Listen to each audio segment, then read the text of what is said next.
Welcome to Hockey Wiz Talks podcast. Today I'll be talking about what is wrong with the Toronto Maple Leafs. The Toronto Maple Leafs were supposed to be a contending team this year, but there has been more negative drama surrounding the Leafs than positive news. What are the issues with the Toronto Maple Leafs, and what can be done to fix them? The biggest issue for the Maple Leafs lies within their core players. After getting paid, their young core players, Marner, Matthews, and Nylander, are more concerned with individual success more than team success. These young core players are playing for stats rather than trying to win a hockey game. There are many situations during the course of a game where the Maple Leafs try to make fancy plays coming off the ice, which ends up leading to turnovers and eventually a goal for the other team.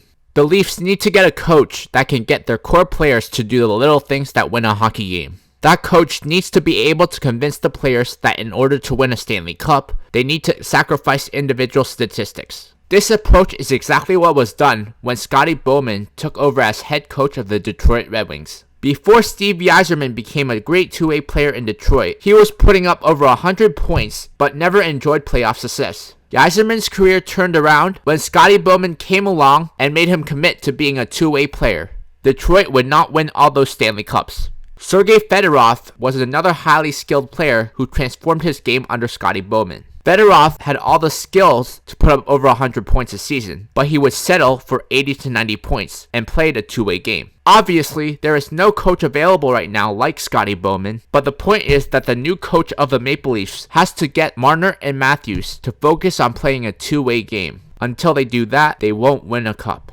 And now, a word from our sponsor. Check out my fantasy sports blog at hockeywiztalksfantasy.blogspot.com. Also, visit my Facebook page at Mr. HockeyWiz777 and my Instagram, Mr. HockeyWiz77. Another huge issue for the Maple Leafs is the lack of physical toughness from their core players. After trading away Nazem Kadri for Tyson Barrie, the Leafs don't really have any core players that have physical toughness. In the playoffs, the Leafs will either play Boston or Tampa, both of which have a good mix of grit and skill, and they just don't have the physical toughness to match up against either one of those teams. The Maple Leaf star players need to commit to a more physical style of play as opposed to a finesse style of play. The teams who win Stanley Cups are the teams who are willing to do the chip and chase and play the ugly brand of hockey. Take last year's Stanley Cup champions St. Louis Blues for example. The Blues don't have anywhere close to the talent the Maple Leafs have, but yet they managed to win the Stanley Cup. How did they do it? By establishing a hard forecheck, a great cycle game, and playing sound defense.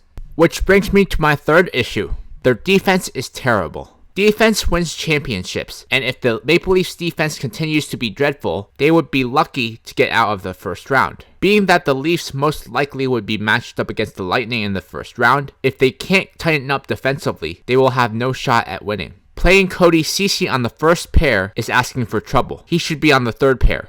The Leafs' reluctancy to split up Dermott and Hall is causing issues with other D pairs. I think Justin Hall would be the best fit on the first D pair with Morgan Rielly, while Travis Dermott should be paired on the second pair, with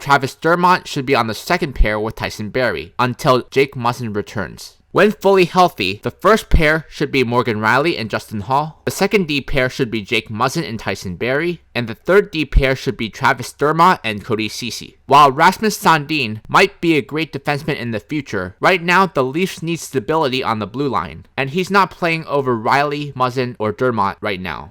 And now a word from our sponsor. Check out my other podcasts on soundcloud.com/Mr. HockeyWiz777. The fourth and final issue with the Maple Leafs is that they don't have enough depth at center. Trading Nazem Kadri for Tyson Barrie and Kerfoot turned out to be a huge mistake because while Barrie is a point-producing defenseman, he is a liability defensively, and the Leafs totally undervalued what Nazem Kadri brought to the team. Nazem Kadri wasn't flashy, wasn't the most skilled, and wasn't always the most popular Leaf, but he does all the dirty work that no player on the team is doing this year. Now, I'm not saying that Nazem Kadri is the glue to the team, but he has what many players are missing: heart. Kadri's replacement in the lineup, Alex Kerfoot, is more a perimeter player and tends to shy away from physical play. Kadri was also a great two-way center and faceoff man, where Kerfoot is neither. Kerfoot is actually better suited on the wing with either Tavares or Matthews, but because of the lack of depth at center, he is forced to be the third line center, which he is not meant to be.